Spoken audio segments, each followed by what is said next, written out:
안녕하세요. 주식은 역시 기릿의 히릿입니다. 안녕하세요, 기린이 분들. 오늘은 11월 MSCI 리뷰 결과가 나와서 이렇게 찾아오게 되었습니다. 사실 이번은 예상 종목도 편입 확률도 적었던 편이라서 많이들 기대를 안 하셨을 것 같은데요. 그렇지만 세계적인 주가 지수인 만큼 어떤 변화가 있었는지는 한번 살펴볼 필요가 있겠죠? 바로 시작하겠습니다. 렛츠 기릿! 자, 먼저 MSCI를 이제는 다 아시겠지만 모르시는 분들을 위해서 아주 간단하게 알려드릴게요. MSCI는 모건 스탠리에서 발표하는 세계적인 주가 지수이며 전 세계 기관 투자자나 펀드 매니저들의 투자 방향을 결정지을 정도로 영향력을 행사하는 지수입니다. 1년에 4번 조정이 있는데요. 2월, 5월, 8월, 11월입니다. 그리고 지금이 바로 11월이죠. MSCI는 보통 이달의 10일쯤에 어떻게 바뀌는지 발표를 하고요. 월 말에 편입이 시행됩니다. 물론 편입 발표가 되기 전에 이미 예상 기업에 대한 매수 수요가 발생을 하는데요. 그런데 편입 발표가 되기 전까지 지지부진한 흐름을 보여준 기업이 있었다면 편입 발표가 되고 나서 편입일 전까지 상승하는 흐름을 보여주기도 한답니다. 물론 이건 일반화시킬 수는 없겠죠. 자, 그럼 한 달쯤 전에 예상했었던 편입과 편출 종목이 뭐였는지 살펴보겠습니다. 아무래도 이번에는 예상이 조금 쉽지 않았던 부분도 있고 또 일찍 분석을 했던 거라서 그 이후에 나왔던 보고서들보다는 종목 수나 편입 확률이 조금은 다른데요. 그때 당시에 편입을 예상했던 종목은 카카오페이, 현대미포조선, 한화에어로스페이스였습니다. 그리고 편출을 예상했던 종목은 시젠, 메리츠금융지주, 녹십자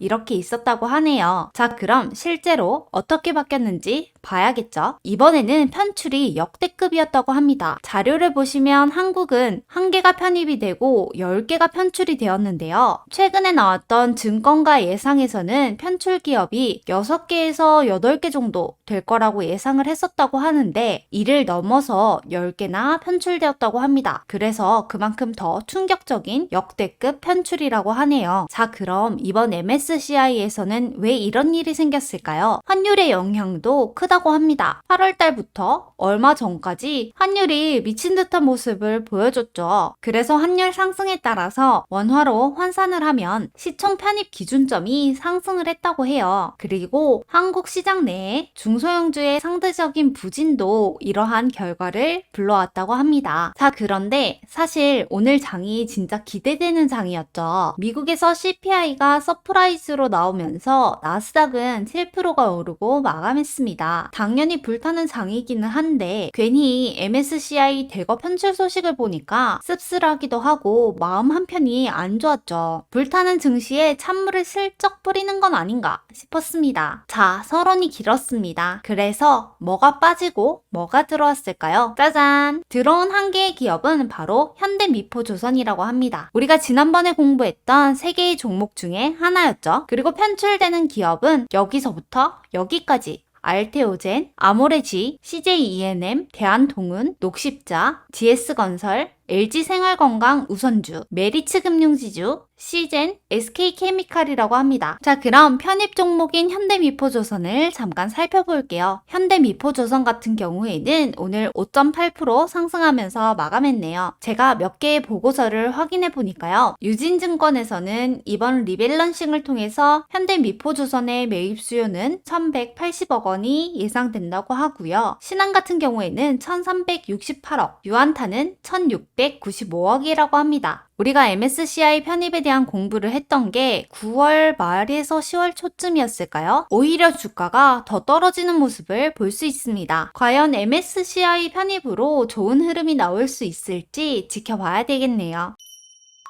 다음은 편출인데요. 사실 10개나 되다 보니까 모든 종목의 차트를 살펴보기는 힘들 것 같습니다. 그래서 제외되는 종목 중에 패시브 유출 금액이 가장 큰 것으로 분석이 되는 GS건설을 한번 보도록 할게요. GS건설 같은 경우에는 오늘 1.9%가 상승하면서 마감을 했는데요. 그런데 이번 MSCI에서 신흥국의 비중 축소 10위에 해당되는 것이 GS건설이라고 합니다. 그런데도 그동안 너무 안 좋았기 때문에 때문일까요? 우려보다는 잘 버티는 흐름을 보여줬습니다. 유진증권에서는 이번 편출로 인해서 매도 수요가 840억 정도가 될 것으로 봤고요. 신한 같은 경우에는 1058억으로 보고 있습니다. 유한타증권은 1214억이라고 하네요. 그리고 두 번째로 유출 금액이 큰 것으로 분석되는 알테오젠입니다. 알테오젠도 오늘 4%나 오르면서 마감했는데요. 유진증권에서는 690억, 신한금투에서는 864억, 유한타에서는 990억의 매도 수요가 있을 것으로 분석합니다. 자, 그리고 차트를 보여드리진 못했지만 다른 편출 종목들의 매도 수요 금액을 정리해 봤습니다.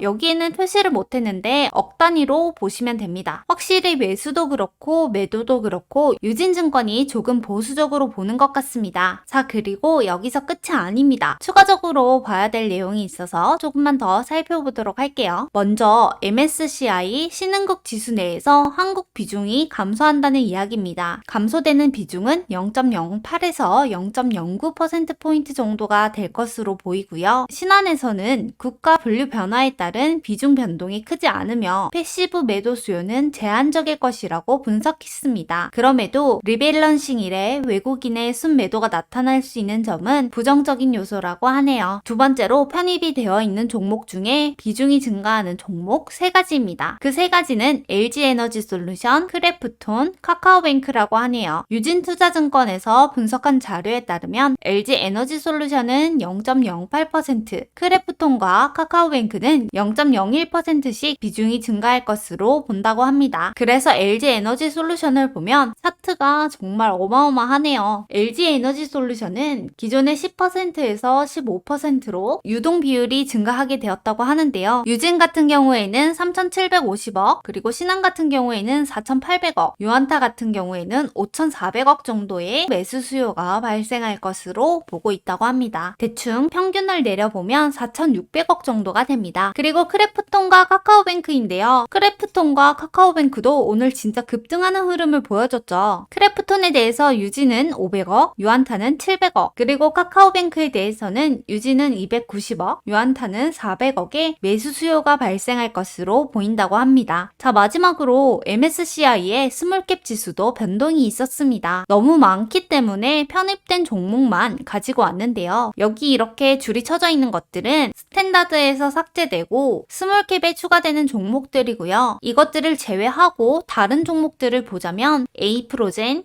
코스모화학, HPSP, 휴마시스, 현대에너지솔루션, 이수화학, 금양, 삼천리, ST큐브, 스튜디오 드래곤, 성광, 성일하이텍이 있다고 합니다. 옆에 외인 비율은 현재 이 종목들에 대해서 외국인들이 보유하고 있는 비율을 참고하시라고 기재해 둔 겁니다. 자, 그래서 마지막으로 정리하고 끝내도록 하겠습니다. 정리해보자면 한국 기준으로 발표는 11월 11일 오늘 발표를 했었죠. 그리고 11월 30일에 리밸런싱이 일어나게 됩니다. 편입 주식은 현대미포조선이었고요. 비중이 증가한 종목은 LG엔솔, 크래프톤, 카카오뱅크였습니다. 그리고 편출된 종목은 총 10개였는데요. GS건설, 시젠, 알테오젠, SK케미칼, 메리츠금융지주, CJENM, 아모레지, CJ대한통운, 녹십자, LG생활건강 우선주였습니다. 그리고 참고적으로 신흥국 지수 내에서 한국의 비중이 조금 감소하는 흐름을 보여줬지만 그 영향은 크지 않을 것으로 분석된다고 합니다. 그리고 스몰캡 지수에 편입되는 종목들도 한번 공부해봤습니다. 지수에 대한 공부는 그 종목 자체의 펀더멘탈과 상관없이 그냥 수급적 요인을 공부하는 것이기 때문에요. 당연히 이 결과만 보고 무지성으로 투자하시면 안 되겠죠? 그러니까 10년 이상 주식을 보유할 생각이 없으면 단 10분도 보유하지 말아라는 명언을 다시 한번 되새기면서 오늘은 여기에서 마무리하도록 하겠습니다. 오늘도 같이 공부해주셔서 진심으로 감사드립니다. 지금까지 히리시였습니다. 빠이요!